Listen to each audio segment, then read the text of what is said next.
Hello बच्चों, welcome to my YouTube channel क्विज़ोलॉजी।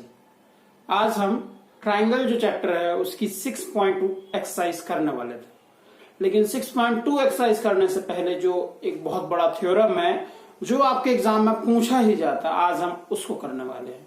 उसका नाम क्या है? थेल्स थ्योरम या बीपीटी, बेसिक प्रोपोर्शनलिटी थ्योरम। अगर आपने मेरे पिछले वीडियोस नहीं देखे हैं तो हम आपके क्लास 10th का फर्स्ट चैप्टर कर चुके हैं, सेकंड चैप्टर कर चुके हैं, आपका थर्ड चैप्टर भी बहुत हद तक हो गया है, फिफ्थ चैप्टर कंप्लीट हो गया है और ट्रिग्नोमेट्री भी कर चुके हैं। आप उनको भी देख सकते हैं। और अगर आप मेरे चैनल पर पहली बार विजिट कर रहे हैं तो चैनल को सब्सक्राइब जरूर कीजिए। आज हम देखने वाले हैं सिमिलरिटी ऑफ अ ट्राइंगल। तो कल हमने देखा था या पिछले वीडियोज में देखा था कि सिमिलरिटी क्या होती है। सिमिलरिटी मीन्स उनका जो शेप है वो इक्वल नहीं होना चाहिए, मीन्स शेप एक जैसा होना चाहिए, साइज इक्वल नहीं होना चाहिए। जैसे हमने देखा था कि जितने भी सर्किल हैं सबके सब कैसे थे? हमारे सिमिलर थे। जितने भी स्क्वायर हैं सबके सब कैसे हैं? सिमिलर हैं। इक्विलैटरल ट्रायंगल ये भी क्या है? सिमिलर है। तो आज हमको देखना है कि दो ट्रायंगल की सिमिलरिटी क्राइटेरिया क्या होगी। तो दो ट्रायंगल की सिमिलरिटी क्राइटेरिया थेल्स बाबा ने बताई। क्या बताई उन्होंने? कि जो आपके दो ट्रायंगल हैं उन दोनों ट्रायंगल के एंगल्स इक्वल होने चाहिए और साथ ही साथ एंगल्स क्या होने चाहिए? इक्वल होने चाहिए। मीन्स अगर आपके पास कोई दो ट्रायंगल हैं तो उनके क्या होने चाहिए? आपके एंगल्स इक्वल होने चाहिए। ये जो एंगल हैं ये क्या होना चाहिए? इक्वल होना चाहिए। ये सिमिलरिटी की पहली कंडीशन थी और इसको क्या बोला गया? इसको बोला गया इक्वी एंगुलर ट्राइंगल। मीन्स पहली कंडीशन आपकी इनके एंगल्स इक्वल होने चाहिए और दूसरा इन्होंने बोला कि जो इनकी साइड है, जैसे यहां पर ए बी सी और इसको मान लेते हैं डी ई एफ, तो इनकी साइड का जो रेशियो है, ratio means A B upon D, B C upon E F and A C upon D F, ये क्या होना चाहिए? इक्वल होना चाहिए। अब थेल्स बाबा ने यह बताया कि यदि दो ट्रायंगल इक्वी एंगुलर हैं, दो ट्रायंगल कैसे हैं? इक्वी एंगुलर हैं, मीन्स उनके एंगल सिमिलर हैं, तो उनकी जो साइड्स होंगी उनका जो रेशियो होगा वो सब में सिमिलर होगा। इसी को क्या बोला गया? BPT theorem. अब आपके में वो डिफरेंट टाइप से क्वेश्चन बनाया गया। डिफरेंट टाइप से कैसे बनाया गया है उसको थ्योरम 6.1 का नाम दिया गया और इसी को हम बीपीटी। देखिए क्या बोला है उसमें कि यदि हमारे पास कोई ट्रायंगल था ए बी और सी और हमने क्या किया? एक लाइन ड्रॉ कर ली जो कि बीसी के क्या है? पैरेलल है और इसको नाम दे दिया डीई। अब इतना इन्होंने कर लिया, फिर इन्होंने ये बोला कि in any triangle ABC line DE is parallel to BC, then जो रेशियो है एडी का हम इससे डीबी से ले लेते हैं और आपका जो एई है इसको हम ईसी से ले लेते हैं। इनका रेशियो क्या होगा? इक्वल होगा। अब देखिए बात तो वही सीधी सी हो गई ना कि दो ट्रायंगल कैसे हैं? इक्वी एंगुलर है। मीन्स अगर आपका एडीई ट्रायंगल है और एबीसी एंगल, तो देखिए एडीई और एबीसी ट्रायंगल में जो एंगल ए है वो कॉमन है और जब ये डीई लाइन इसके पैरेलल है तो ये करस्पॉन्डिंग एंगल्स हो जाएंगे। मीन्स क्या है कि ये दोनों ट्रायंगल इक्वी एंगुलर है। इक्वी एंगुलर हैं तो हमको क्या प्रूव करना है कि उनकी साइड का जो रेशियो है वो प्रोपोर्शन में होगा। मीन्स ये थेल्स प्रमेय है लेकिन थोड़े से उनकी वर्डिंग को चेंज कर दिया। तो कैसे इसको प्रूव करना है इसको देखते हैं। हमारा टारगेट ये है जो हमको प्रूव करना है। This is our target. अच्छा, गिवन क्या है कि DE is parallel to BC. ठीक है, ये हो गया, उसको गिवन में लिख लेते हैं कि DE is parallel to BC. ये हो गया। कुछ कंस्ट्रक्शन कर लेते क्योंकि कुछ चीजें करने के लिए हमको कुछ करना पड़ता है। तो कंस्ट्रक्शन में हम क्या करते हैं? कंस्ट्रक्शन में अभी हम इसको बेस मानते हैं, तो यहां से इसको ज्वाइन कर देते हैं। ये ज्वाइन कर दिया और यहां से हम इसको ज्वाइन कर दिया। अब हम किसका एडीई का एरिया देखें, किसका एरिया ऑफ ट्रायंगल एडीई। तो एरिया ऑफ ट्रायंगल एडीई क्या बन जाएगा, एडीई। भाई हम जानते हैं कि एरिया जो होता है वो क्या होता है 1/2 बेस इंटू हाइट। तो एडीई के लिए एडी अगर हम बेस मान रहे हैं, क्या मान रहे हैं, एडी बेस, तो हाइट बन जाएगी हमारी, इसको नाम दे दें क्या, एम नाम दे। ईएम क्या बन जाएगा आपका, ईएम क्या बन जाएगी, हाइट बन जाएगी। मींस एरिया ऑफ एडी क्या बन जाएगा 1/2 बेस है आपका एडी और हाइट है आपकी ईएम। ये हो गया। वहीं दूसरा हम कह रहे हैं कौन सा triangle, triangle DBE, triangle DBE. तो इसका एरिया क्या होगा। तो जब हम छोटे थे तो हमको भी डाउट होता था कि ईएम तो बाहर है तो ये हाइट कैसे बन जाएगी डीबीई की। लेकिन क्या होता है हमको समझना चाहिए, किसी मतलब जो शॉर्टेस्ट डिस्टेंस होता है, शॉर्टेस्ट डिस्टेंस जो होगा वो क्या होता है, perpendicular distance is the shortest distance. तो ये जो ईएम है वो हाइट किसकी बन जाएगी, इस डीई बी की ट्रायंगल की हाइट बन जाएगी। और बेस क्या बन जाएगा आपका डीबी।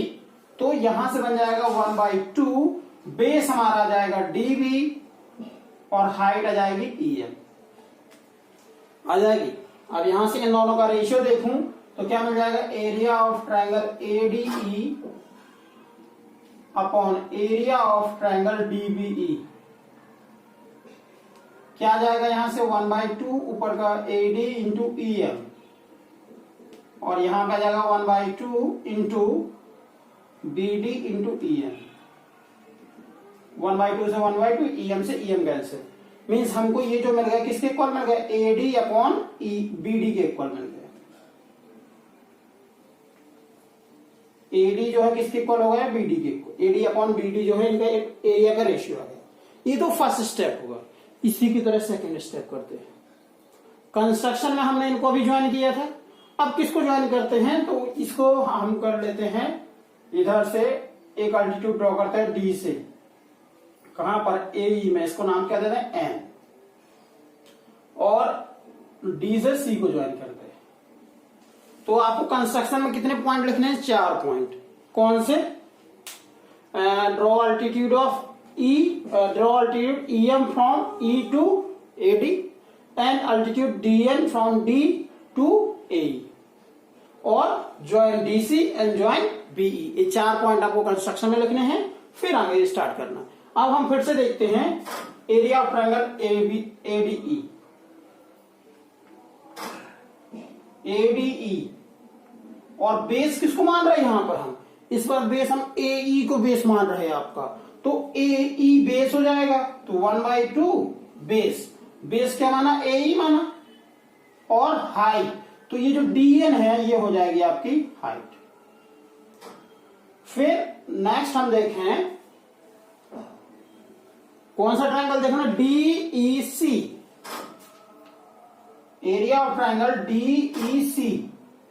यहां पर जो बेस मान रहे हैं वो किसको मान रहे हैं, EC को बेस मान रहे हैं आपका। तो क्या बन जाएगा 1/2 बेस, बेस आपका EC है, इंटू हाइट, हाइट क्या बन जाएगी, ये जो ND है ना वही आपकी हाइट हो जाएगी, ND या DN।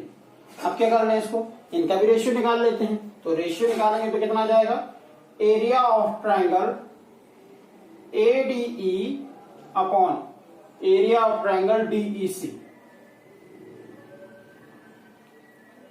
ये आया, तो लिख लेते हैं भाई 1/2 AE इंटू DN और यहां से क्या था 1/2 EC इंटू DN। आप क्या मिल जाए, देखिए 1/2 से 1/2 कैंसिल, DN से DN कैंसिल, मीन्स हमारे पास क्या बचा AE अपॉन EC। तो ये आ गया area of triangle ADE upon area of triangle DEC is equal to AE upon EC। आ गया। अब हम देखते हैं किसको, इन ट्रायंगल DEC और साथ ही साथ डीबीई, डीईबी लिख देते हैं। तो डीईसी और डीईबी कहां है आपके? डीईसी और डीईबी दोनों के दोनों जो ट्रायंगल हैं वो सेम बेस पे हैं। कौन सा सेम बेस? आपका डीई, और सेम पैरेलल के बीच है, मतलब दो पैरेलल लाइन के बीच में है, डीई और बीसी। तो हमने क्लास 9 में थ्योरम पढ़ा था कि two triangles are on the same base and between same parallel then they are equal in areas. Means हम क्या लिख देंगे? Triangle DEC and triangle DEB having same base. क्या बेस लिए हैं वो? Same, DE, and between same parallel. कौन सी same parallel? DE and BC. इन दोनों के पैरेलल के बीच है और बेस उनका क्या है? सिमिलर है। कौन सा? डीई। तो क्या हो जाएगा? दोनों का जो एरिया है, एरिया ऑफ ट्रायंगल डीईसी किसके इक्वल हो जाएगा? Area of triangle DEB. ये आपका इक्वल होगा। अब ये अगर इक्वल हो गया तो एक काम और कर लेते, इसको मान ला फर्स्ट, इसको मान लेते सेकंड। क्या मिलेगा हमको यहां से? हमको यहां से मिल जाएगा आपका area of triangle ADE upon area of triangle, क्या था यहां पर? DB, DBE. तो अब क्या करें? एडी तो एडी रहने दो। तो area of triangle ADE upon area of, अब डीबी को किसके इक्वल किया? ये है डीईसी के इक्वल किया, तो एरिया ऑफ ट्रायंगल डीईसी। अब क्या करेंगे? तो अब क्या होगा? ये किसके इक्वल था? एडी अपॉन बीडी के इक्वल। और ये किसके इक्वल था? एई अपॉन ईसी के इक्वल। एई अपॉन ईसी के इक्वल। यही हमारा टारगेट था जो हमको प्रूव करना था। अब इस रिजल्ट को अगर और मॉडिफाई करें, कैसा मॉडिफाई करें कि सर ये जो है हमारा एडी और एडी जो है डीबी के रिगार्डिंग आ रहा है। अब अगर हम क्या लें, छोटा ट्रायंगल और बड़ा ट्रायंगल इन दोनों के रेशियोज में करना चाहें तो छोटा ट्रायंगल की साइड क्या? एडी, और बड़े ट्रायंगल की साइड ए बी। तो उसको कैसे लाएंगे? तो उसको लाने के लिए हम क्या करते हैं? इनको रेसिप्रोकल कर देते हैं। क्या कर देते हैं? रेसिप्रोकल। तो क्या हो जाएगा? बीडी अपॉन एडी, और यहां हो जाएगा ईसी अपॉन ए। इसके बाद क्या करें? दोनों साइड +1 कर दें। क्या करते हैं? +1 कर दें तो कितना आ जाएगा? ये बन जाएगा BD plus AD upon AD, और यहां बन जाएगा EC plus AE upon AE. BD plus AD, देखिए बीडी और एडी क्या बन जाएगा? AB. So AB upon AD, और यहां बन जाएगा EC upon AE, AC upon AE. अब फिर से अगर चाहूं मैं तो क्या करना है? इसको रेसिप्रोकल करना है। तो रेसिप्रोकल करने पे क्या मिलेगा? ये मिल जाएगा एडी अपॉन एबी, और यहां मिल जाएगा एई अपॉन एसी। मीन्स जो ये थ्योरम कह रहा है, ये थ्योरम का कुछ डिफरेंट मीनिंग निकल सकते हैं। ये कि आपका ये निकल आया, ए निकल आया कि यदि दो इक्विएंगुलर ट्रायंगल हैं, इक्विएंगुलर का मीनिंग है मीन्स दोनों के एंगल्स जो है इक्वल हैं, तो उनकी जो साइड्स है वो कैसी होंगी? प्रोपोर्शन में होंगी। यही थेल्स ने कहा था और यही हमने क्या कर दिया? प्रूव कर दिया। ये एमपी बोर्ड है या सीबीएसई हो, ये क्वेश्चन आएगा ही आएगा कि प्रूफ थेल्स थ्योरम आता है या प्रूफ बीपीटी आएगा, या फिर स्टेटमेंट लिख देंगे कि an given triangle a line is drawn to parallel to third side then prove that these are in the same ratio. ये क्वेश्चन बहुत ही इंपॉर्टेंट है।